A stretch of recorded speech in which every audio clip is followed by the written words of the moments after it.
evening, everybody, and welcome. I'm Abby Abrash-Walton, and I chair the Colonial's board, the Colonial Center for the Performing Arts, as we're now known. And it's my pleasure to welcome all of you to this evening. I want to just give some special words of welcome. We just had our New Hampshire State Senator Jay Kahn up there blowing the shofar. We have Mayor Kendall Lane with us this evening, Keene's Fire Chief Mark Howard. We have the Keene Police Chief Stephen Russo, Keene Police Captain Stephen Stewart, and Cindy Bagley from the Keene Interfaith Clergy Association. And of course, many other city leaders and distinguished guests, and of course, everybody who has turned out for this important evening. I also want to acknowledge that we are gathered today on the lands of the Abenaki people, both past and present. And this is the 12th year that the Colonial has had the privilege of partnering with the Cohen Center for Holocaust and Genocide Studies to hold this Kristallnacht remembrance. We're deeply honored to again be hosting this important annual community-wide event.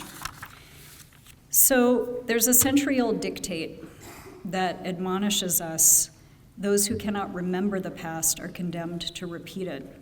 And in an era when civil discourse has increasingly been displaced by hostility and intolerance and acts of hate-motivated violence, it feels like now more than ever, we could all use a refresher on civic virtue. And therefore, I invite you to remember that it's important that we gather, it's important that we remember, and it's important that we renew the bonds of this community and our community with one another. So I really thank you all for taking time out of your busy individual lives to join us this evening and for a collective experience of commemoration and reflection. Thank you all very much.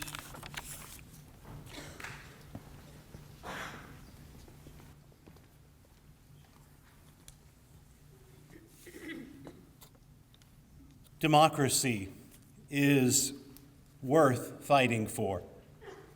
I say this because we are hearing echoes today that remind us of the 1930s. The 1930s was a time when populist, xenophobic, white supremacist movements promoted crude nationalism, authoritarianism, and the destruction of civil liberties. All of these movements embraced anti-Semitism. They poisoned political and public discourse and attacked and rejected national and international institutions. It was a time when the United States also shared anti-Semitism and a questioning of national and international institutions. It was a time when the United States fed on isolationism and America First, which fueled the KKK, vilified immigrants and refugees, and encouraged apathy and withdrawal from the public stage. Politicians like Hitler in Germany knew how to exploit anxieties, confusion, uncertainty, by feeding fear and a sense of victimization at the hands of an unseen other. Hitler held constant rallies, targeted opponents, vilified the media, which he called fake news, while operating both inside and outside the law. By spinning ridiculous and outrageous conspiracy theories, Hitler worked to marginalize and isolate political opponents, perceived enemies, and especially the German Jewish minority. Mass atrocity and the destruction of human rights is a process, not an event. The canary in the mine, if we choose to listen, are not the majorities clinging to some claim of victimhood, but indeed the voices of those they target and the minorities. After 5 years, the November pogrom of 1938 that we remember tonight as Kristallnacht was the culmination of the first phase of Nazism. When Kristallnacht was unleashed, a threshold had been crossed. What chances were missed to stop the evolution and escalation of Nazism? We ask today with growing concern, how was this possible? How did German democracy fall to dictatorship?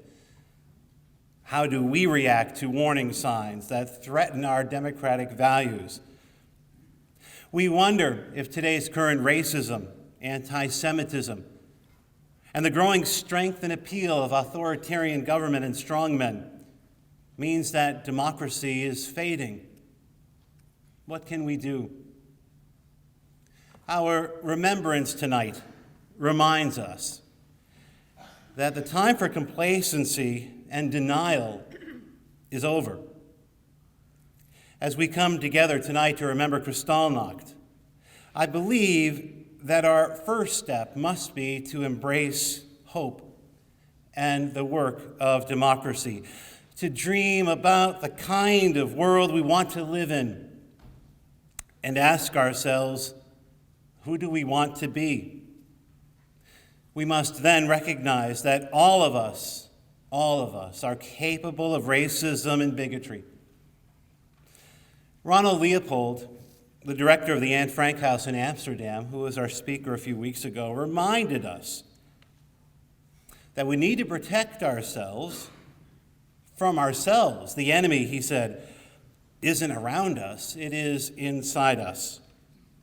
Tonight, we are challenged to recognize and respond to the racism and bigotry that resides within every one of us. Only then can we reach out to help each other and resist those who promote fear and focus on personal power rather than on promoting human dignity and decency. Less than a year before General Eisenhower witnessed the horrors of Nazism in the spring of 1945, an essay contest was held in the United States on the theme, What to Do with Hitler After the War. A 16-year-old black student from Columbus, Ohio, won the contest by submitting a single sentence. Quote, "Put him in black skin and let him live the rest of his life in America." We remember tonight that mass atrocity, racism, anti-Semitism, and white supremacy are not just someone else's problem from a different time and a different place. With the liberation of the camps and the defeat of Nazi Germany, General Eisenhower knew that the United States had to stand for something better, confront our own failings, and work to build a more peaceful and just future. We have been imperfect in that task, but we continue to work towards that ideal. Memorials and remembrances like tonight help us to examine the past by raising difficult questions. However, memorials can also ignore, distort, and justify abhorrent behavior. Why is it, for example, that the German memorial landscape, seen here on the left, focuses now on the victims of Nazism, while our memorials often celebrate the perpetrators, the racists, the white supremacists? Can this help us face and remember and memorialize our own very difficult history as well? In 1933, Americans witnessed an increase in lynching as Hitler came to power in Nazi Germany. Lynching is when a black American man or child or woman was hung. The KKK had reemerged in all 48 states, included 11 governors and 16 senators, and embraced the KKK slogan of that time, which was, quote, "America first," end quote. As refugees from the Nazis sought safe haven from the Nazis, including some who we will highlight tonight, these forces at home created a restrictionist immigration policy and quota system that was rooted in fear, racism, and eugenics. leadership was and is important in rejecting racists and nativists. President Roosevelt and his wife, Eleanor, continued to embrace the values and institutions of democracy and reminded us and warned us that the only thing we have to fear is fear itself. The new United States Memorial for Peace and Justice in Montgomery, Alabama, is a step in the right direction. It remembers the victims of the lynching, and it was inspired by Germany's Memorial to the Murdered Jews of Europe in Berlin. Confronting the past is not about reassuring our identities. Instead, for progress and hope to grow, it requires us to focus on the targeted and those times when we have succumbed to hatred, racism, violence, and identity politics. We must also remember, though, that there were times when we aspired to the better angels of our nature. Tonight, as we hear from the 1930s, we must wrestle with the question, who do we want to be? 1933, Hildesheim, Northern Germany. My name is Gunther Stern. Within a few months of Hitler coming to power, I noticed most of my friends stopped speaking to me. I wasn't invited to any more parties. I was kicked off the soccer team.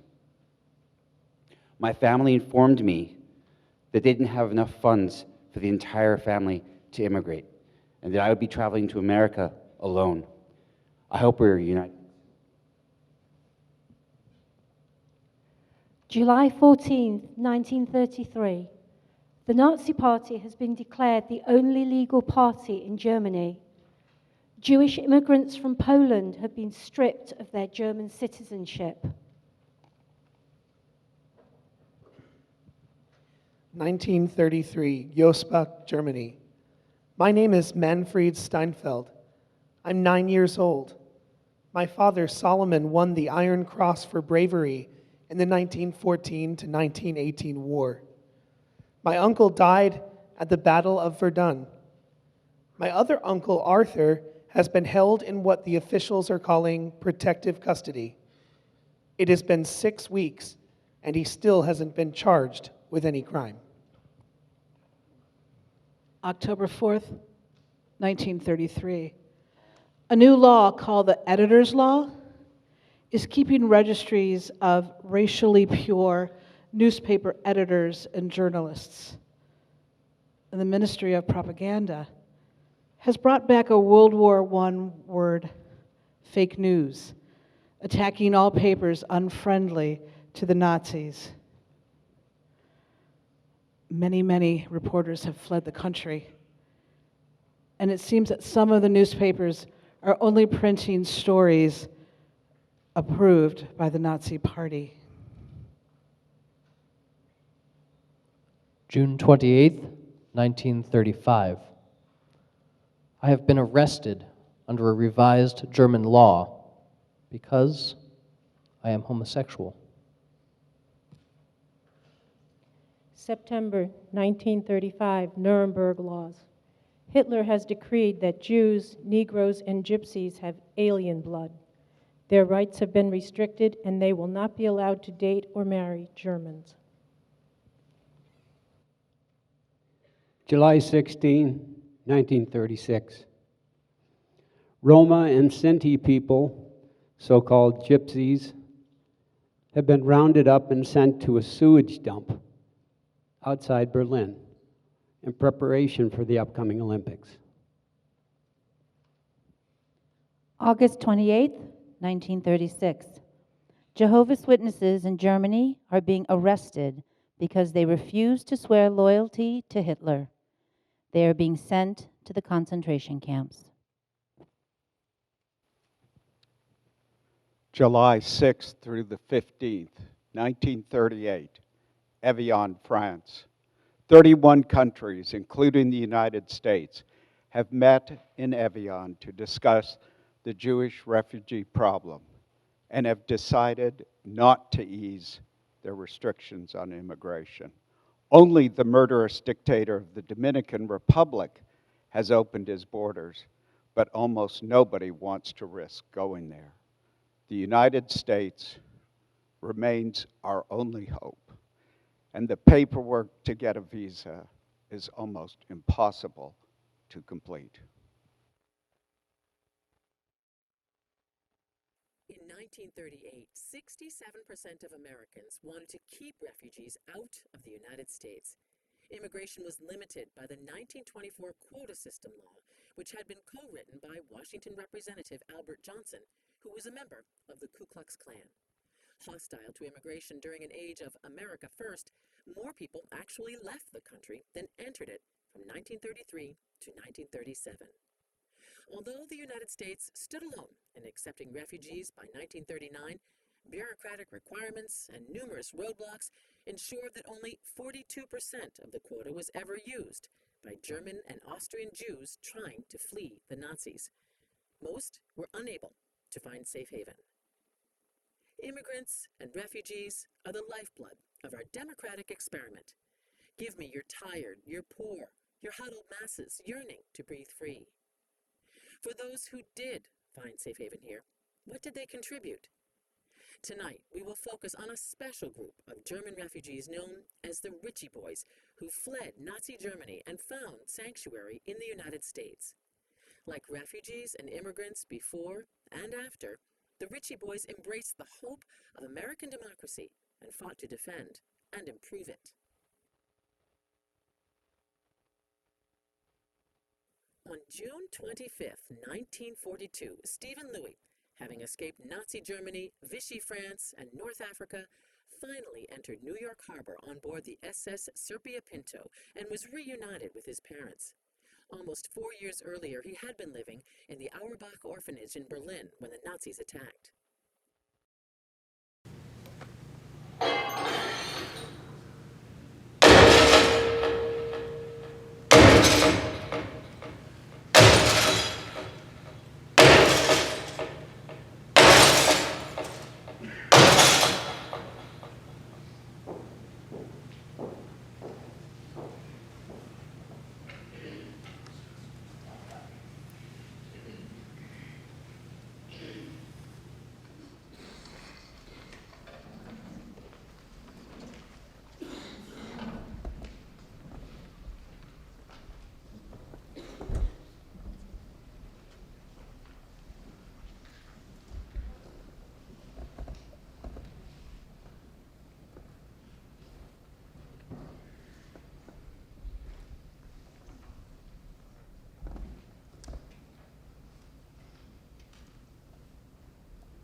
entered the Alba orphanage, seized the teacher, and rounded up all the children living in the dormitories and herded them upstairs to the synagogue.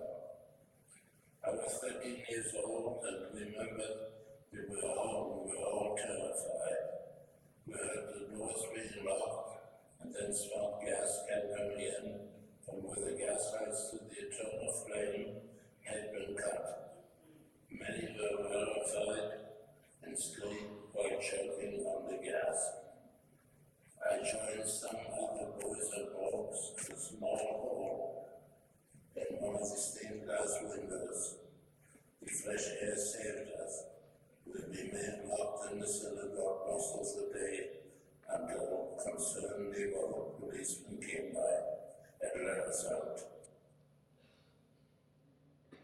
Stephen Louis had survived Kristallnacht and 3.5 years later would find safe haven in the United States. What became of other German Jewish refugees who also found safe haven in the U.S.? As enemy aliens, they would either be returned to Germany or they could volunteer for the U.S. Armed Forces. They eagerly volunteered. They were sent to Camp Ritchie and trained to become intelligence officers.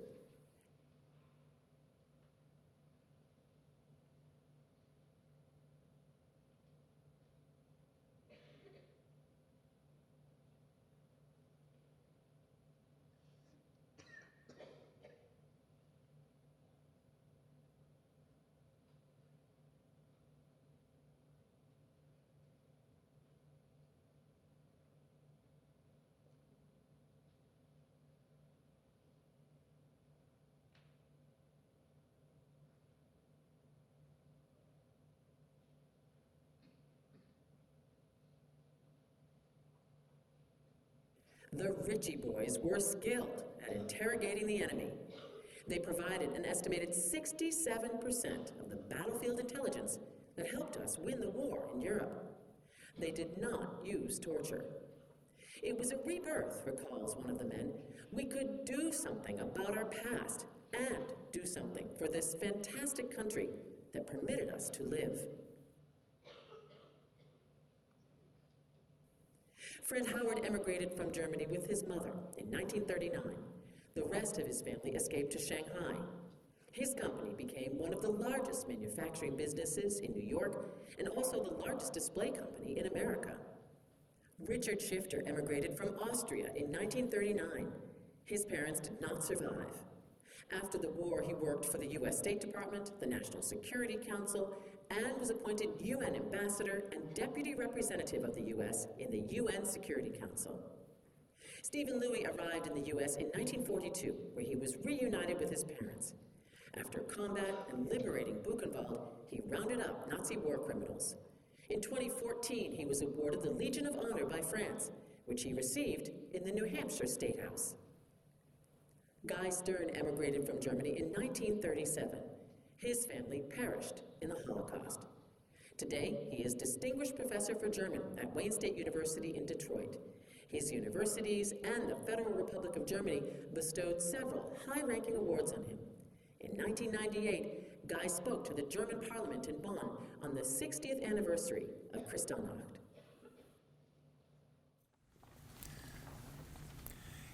Each year, representatives of the city of Keene choose this occasion to publicly rededicate ourselves to serve, protect, and minister to all members of our community. As we just witnessed in the video, most public officials in Nazi Germany looked away or followed orders not to intervene during the events of November 1938. So tonight, informed by the witnesses of those events, we seek to further the common good and strengthen the bonds of our community. We envision Keene as a strong, just, resilient city where the health and well-being of Keene and the people who live, play, study, and work here are nourished and supported, where our residents work together and participate in meaningful civil life. Therefore, we choose to remember.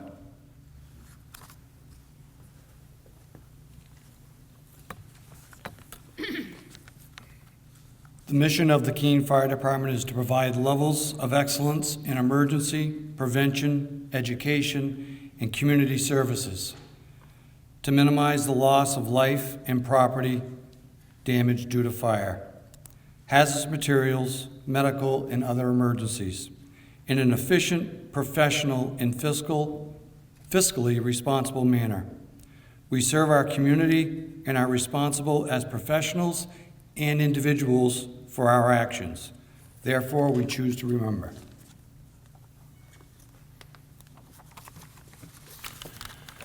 The mission of the Keene Police Department is to protect life and property and to maintain order within the city while assuring fair and respectful treatment of everyone.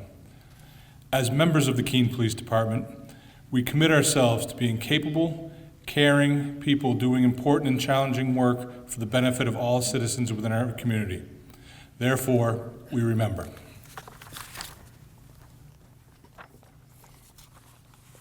The Keene Interfaith Clergy Association brings together people of various faith communities for common purpose in social action and prayer. We look to our faith to lament the sins of the past and work together for justice in the future, remembering the words of Isaiah 43, "You are my witnesses." Therefore, we choose to remember.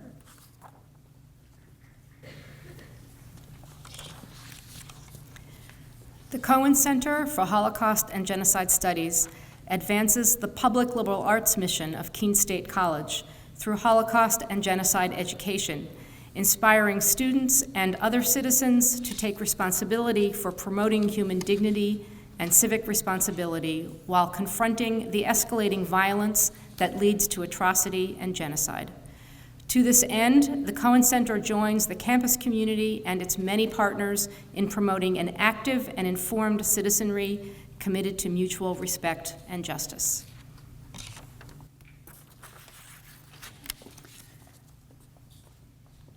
As we choose to remember the night of broken glass, we remind ourselves to care for one another, to renew our commitment to compassion, hospitality, and justice. Please join us now as we recite together We Remember. The text of We Remember is inside your program.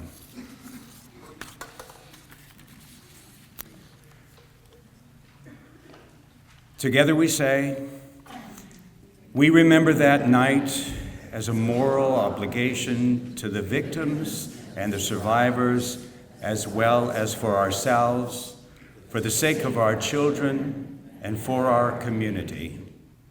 We recognize our responsibility to care for others in our midst who might be overlooked, targeted, or victimized in their circumstances. We remember so that individuals may refuse to become perpetrators, bystanders, or collaborators. We remember in the hope that present and future generations take responsibility for building a world free of anti-Semitism, bigotry, intolerance, and hate. Therefore, we remember Kristallnacht to remind ourselves to care for one another, to build peace, and to be a community in which compassion, respect, and justice thrive.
We light this candle as we recall the bitter grief the 6 million Jews murdered in the Holocaust, and to remember the countless Roma, Sinti, handicapped, homosexuals, Jehovah's Witnesses, Poles, and those who were targeted and destroyed by the Nazis and their collaborators.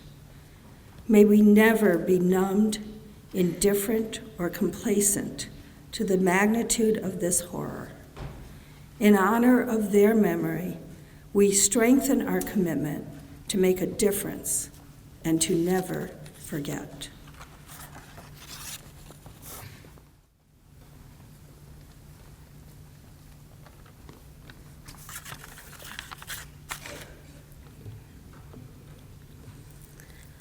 We light this candle in memory of the 1.5 million Jewish children and all of the children whose lives were taken from the Nazis and their collaborators before they had the opportunity to live.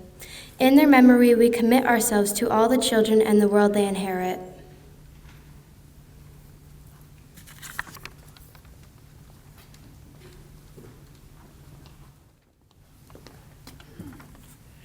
We light this candle to remember the plight of the refugee who has been forced to flee because of persecution for reasons of race, religion, nationality, membership of a particular social group, or political opinion. May this candle remind us to open our hearts and minds to those who in their desperate need seek safety and a place to call home.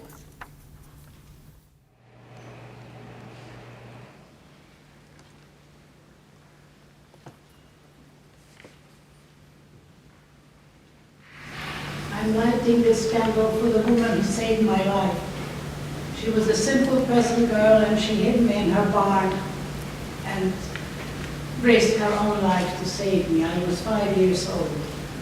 It's in memory of Elizabeth.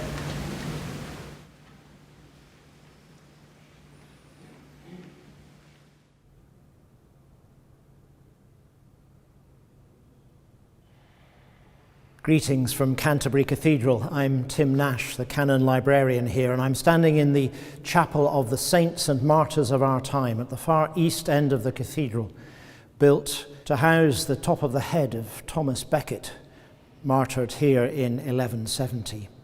One of those we remember in this chapel is your own Jonathan Daniels. And as we join together in memory and hope, to celebrate those who in courage have resisted all forms of racism and injustice. So, looking towards a brighter future, I light this candle.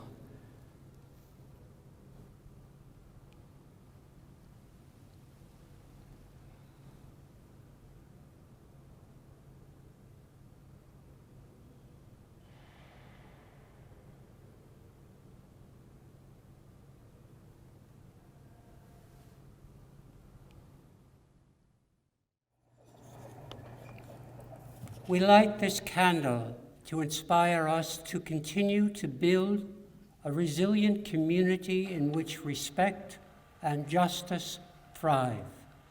May we be welcoming and never forget our responsibility to others who are marginalized, not for what they have done, but because of who they are.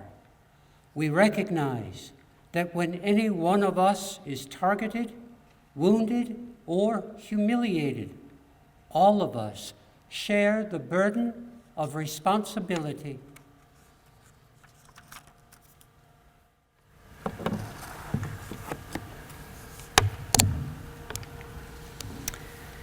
El Male Rachamim, we read together the English text on the following page in your program.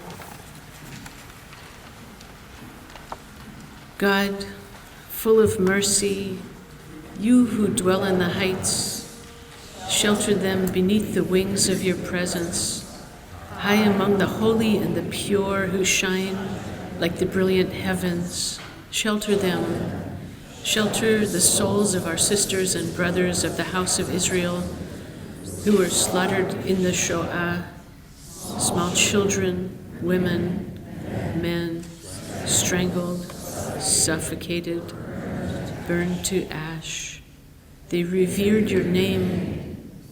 Their souls passed into your care. Let Eden be their resting place. Master of mercy, drape them and keep them forever in your protecting presence. Bind their souls to the living and to life. You are their inheritance, where they rest. Ease them with peace, and we say, Amen. Male rachamim, shochen v'meromim, ametzeh menucha nechona, tachat kanfei השכינה במעלות קדושים וטהורים כזוהר הרקיע מזהירים את נשמות כל אחינו בני ישראל אנשים נשים וטף שנטבחו ושנחנקו ושנשרפו ושנהרגו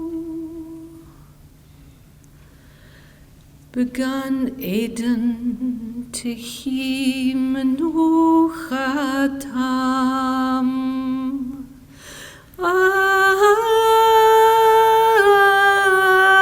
Ana Baal Harachamim Hastirehim Beseter Knafecha Leolamim Utzror Bitzror HaChaim Et Nishmotehem Adonai hu nachalatam v'yanuchu v'shalom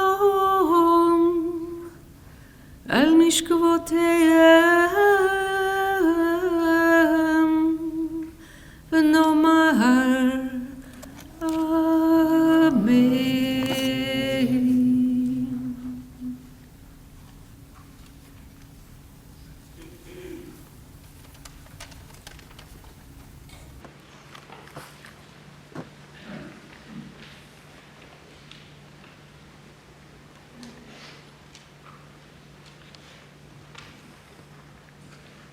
Why do we create the arts? It is one of the most creative ways of expressing human experience, and we use art as a means of telling stories. Art is about history, culture, tradition, ceremony, beauty, illustrating dreams, provoking thought, expressing oneself, and it is breathtaking and emotional, and it makes us feel connected.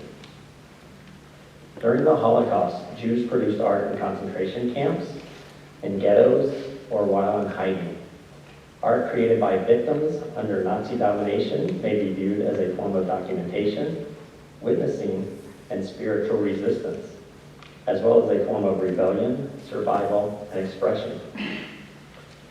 The dance piece tonight, created by Tracy Grissom for the students of Moco Arts, is about the journey through despair and hope.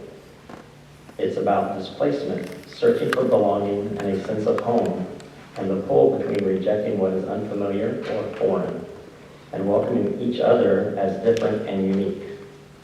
Once again, why do we create art? We create art because it inspires us, during the best of times or during the worst of times. But I believe we create art to feed our souls.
Good evening. My name is Susan Myers, and I'm the Vice President of the Association of Holocaust Organizations, an international network representing more than 370 organizations around the world dedicated to the advancement of Holocaust education, remembrance, and research.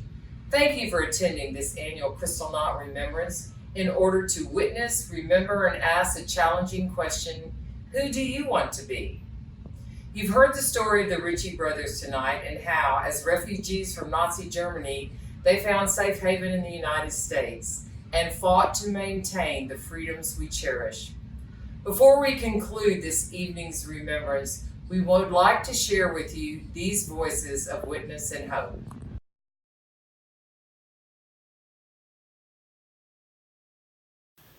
As a young boy in Berlin, I experienced anti-Semitism on a daily basis, and on the evening of Kristallnacht, I came very close to not surviving it. With the help of my parents and the kindertransport, I was fortunate to escape Berlin and later escape occupied France with the help of the USA. After reaching the United States, I joined the army and returned to Europe to fight the Nazis. You would think the world would have learned the lesson of the Holocaust, but it appears that we still need good people to stand up to the threat of hatred on a daily basis.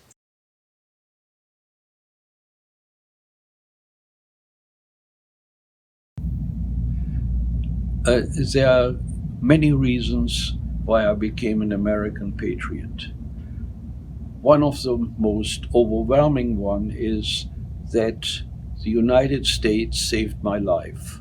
I was living in Germany, and I ought to add that my whole family became victims of the Nazi Holocaust, by the Nazi initiated Holocaust, and I got out, thought at first it was the help of my mother's brother who lived in St. Louis, coupled with the kindness of a consul general in Hamburg who interviewed me before I could go to America. But then it turned out that there was an American organization mostly composed of Jewish women who had set themselves the goal of saving 1,000 children of Jewish descent or Jewish religion who lived in Austria or Germany. I was one of them who was helped in my attempt to get out. That was overpowering, as I said. And when I served in the US Army, I felt fulfilled as an American fighting not only for the common cause, but for my own cause of trying to rescue my parents, my brother and sister, and other relatives if we won at an early enough stage. Finally, I was helped throughout my life by the generosity of the country that became my own. So I have every reason to be grateful to this country. I hope that in the future we will find our way back to the oath of office that we took during service, which was one nation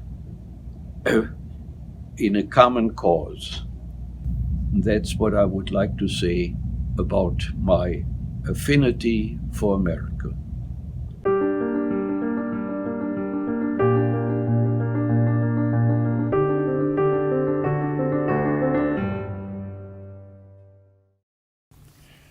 Tonight, the question that brings us here together is, who do we want to be? Who do we want to be? As individuals, we ask that question every day. We make the choices that define us, that shape us. And the beauty of life is every day we get to make those choices again. But tonight we come here together to ask those questions, not only as individuals, but as a community. Who do we want to be? On the screen you see a quote from Zalman Grodkowski.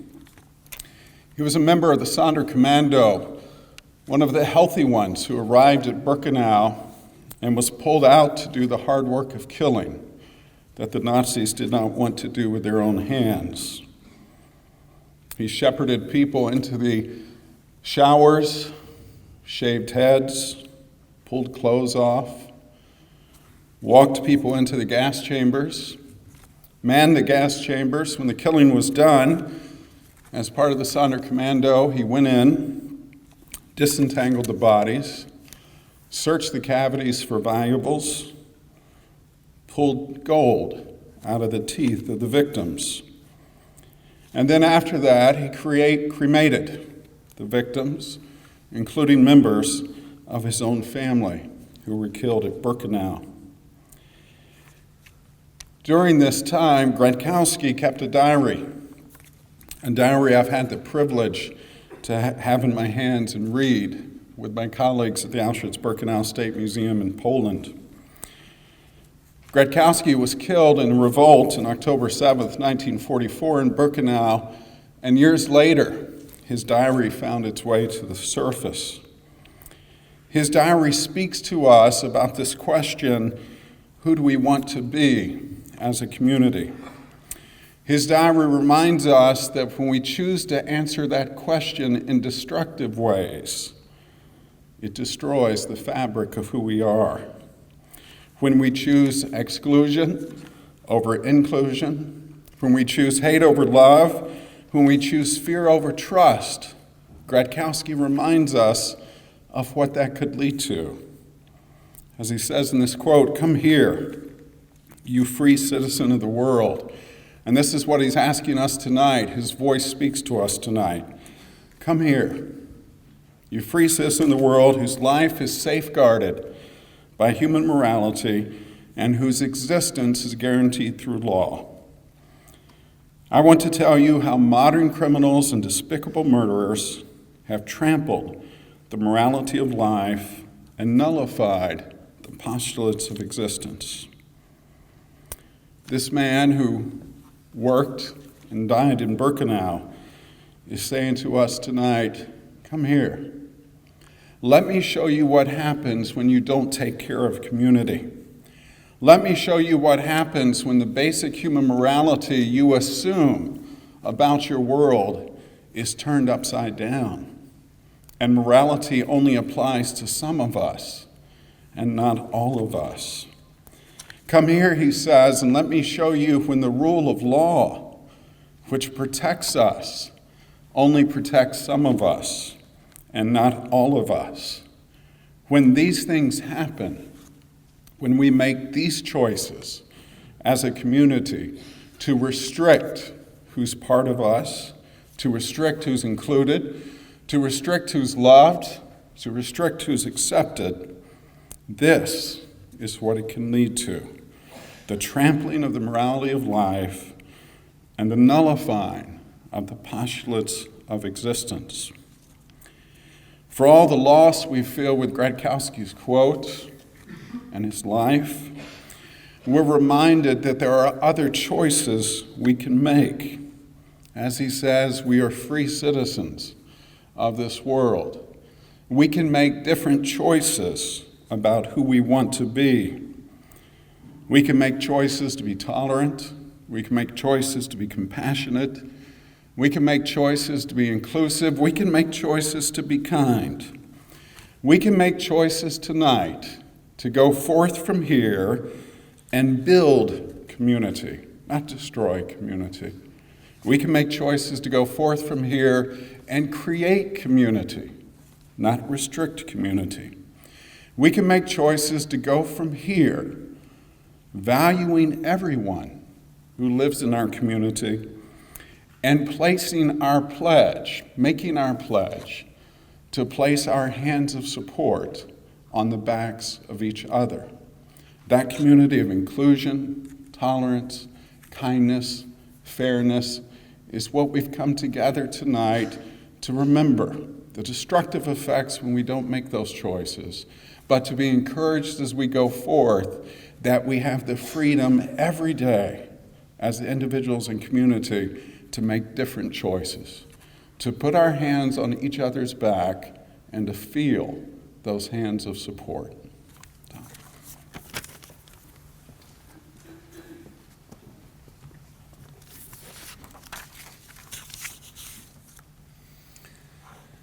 We have come together tonight to witness and to resist injustice, authoritarianism, anti-Semitism, and bigotry.